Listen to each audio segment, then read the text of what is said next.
How's it going, everybody? Martha Cross 316 back with another comic book flashback. Today we are looking at the Amazing Spider-Man issue number 52. This issue came out in September of 1967. Today's title is To Die a Hero. And as we look on the cover today, we have Spider-Man and J. Jonah Jameson. The hatred towards Spider-Man that we've always seen. Well, we look like both men are in danger here. And so is Jameson going to die along the person he hates the most? We're going to find all this out today as we continue the storyline. We had, remember from last issue, Spider-Man going up against the Kingpin. Spider-Man put up a good fight, but he came up short as the Kingpin used a trick, and he pretty much used a knockout gas to knock out Spider-Man. And so now Spider-Man and J. Jonah Jameson are being sentenced to their dooms. So what's all going to happen here in this issue? Before we get started, go ahead and give this video a like and subscribe if you have not. And let's go ahead and get started. As always, this is brought to you by Stan the Man Lee, who wrote the issue. We have John Ringadine Ramita doing the artwork, Mickey DeMeo on the inking here, and we have Sam Rosen on the lettering page. So what is going to happen here? The suspense is just continuing to build. We have Jameson pleading for his life. He's like, why are you doing this? Well, we have Kingpin here. He's basically saying, I warned you to stop publishing reports about the crime wave in your newspaper, but you continued to do it and you refused. So now nobody refuses the Kingpin's orders. So now you and Spider-Man will be eliminated. And so that's exactly what's going to be taking place here, as we have the Kingpin here is going to try to drown both Jameson and Spider-Man. And so both men are strapped onto this, I would say, steel girder here, and then we have just a rush of water. I mean, just coming down really quick, a powerful jet stream of water coming, and it looks like Jameson and Spider-Man are doomed. They are sealed into this chamber here, and Kingpin basically tells them to alert the Kingpin once both Jameson and Spider-Man have drowned. And so Jameson's like, wake up, for the love of Pete. I mean, come on. I mean, just wake up for God's sake. And all of a sudden, we have Spider-Man comes to his senses. And he's like, oh man, iron bands around my wrist. Water getting higher by the second. And he said, that means the Kingpin is trying to finish us. And then Jameson is like, well, duh. Come on, do something. So Spider-Man breaks both iron bands here, but then he's like, well, what's that going to do? We're still trapped in here. We're going to drown. Well, Spider-Man comes up with an instant idea, and this is pure genius on the part of Spider-Man here. He uses his webbing. Jameson's like, oh, great, I'm going to die by the person I hate the most. And now he's gone batty here as he's using his own webbings, just shooting it out into the air here. So we also have people from the Daily Bugle as well. They're concerned about Jameson's welfare as they return to the Daily Bugle. Remember that Kingpin's men had broken into the Daily Bugle, and they've seen the damage that's been taking place. We are also introduced to none other than Robertson here, and he's the city editor here. And so we have his very first appearance here of Robertson. He is a famous character in the Spider-Man saga, so I'm happy to see that he makes his first appearance here. He tells Ned Leeds to get on the report instantly. He's going to have to rush into danger, and remember how Betty here just hates having the people she loves the most rush into danger, but she has no choice as we have Ned Leeds. He's going to go get the cover on this story. So what's going to happen now? We have Spider-Man using his webbing here. It looks like he's shooting it into air here, but it looks like he's creating a web cocoon. And so this will allow Jameson and Spider-Man to breathe while the water continues to surface. And so the men are thinking both Spider-Man and Jameson have drowned at this point. Kingpin goes back to his office. When the Kingpin's men open the door, they notice that there is a web cocoon. Spider-Man breaks out of the cocoon, takes down these two crooks here, and here comes another crook here. and he tries to shoot Spider-Man, but Spider-Man knocks out the gun from him, takes the guy down, is about to talk to him when Jameson's like, "Hey, get your butt over here, blast it." So Spider-Man's like, "Oh, I gotta cut the conversation short." He unleashes his power here or strength here by breaking the iron bands of Jameson. So now Jameson and Spider-Man have victoriously escaped, near death here. Spider-Man puts in another web cartridge here.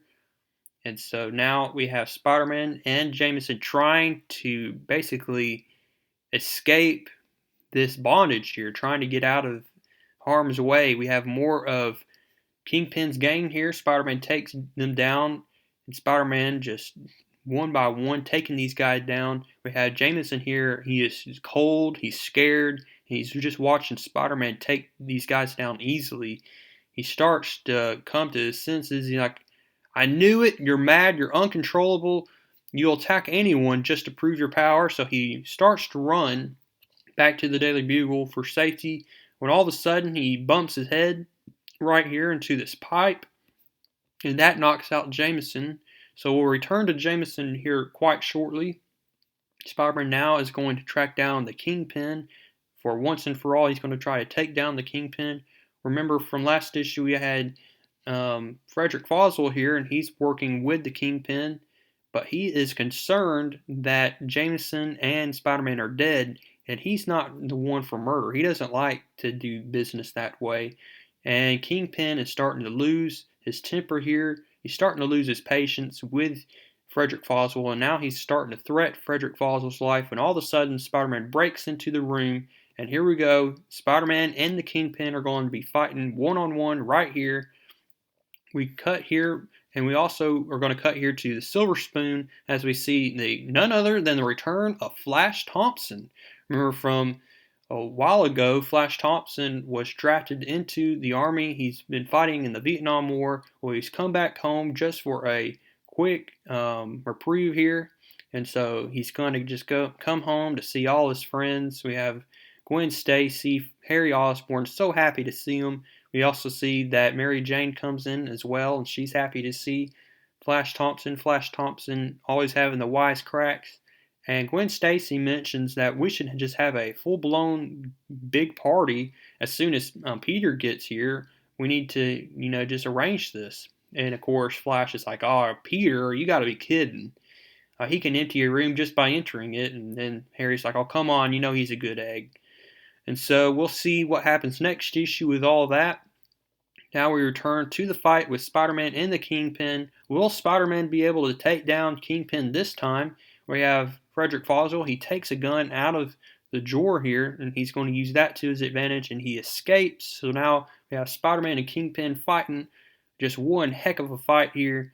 But Kingpin still is putting up a great fight here. He's probably one of the hardest villains that Spider-Man has fought. And then we have Kingpin, knowing that he's not going to take his chances any longer. He escapes through this latch here. It's a hidden latch, a hidden door that will allow him to escape. Spider-Man tries to follow, but of course a booby trap was set to go off for anybody that is not the Kingpin. So Spider-Man is going to have to trail the Kingpin on another way.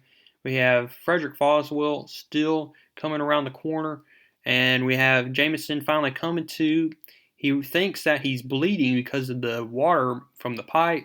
He starts to panic. We have Kingpin's men after Jameson here. We have Frederick Foswell's like, "Get behind this wall right now. I'm trying to help you here." When all of a sudden, Frederick Foswell is shot in the stomach by one of Kingpin's men. And so Frederick Foswell here took his own life into his own hands by protecting Jameson.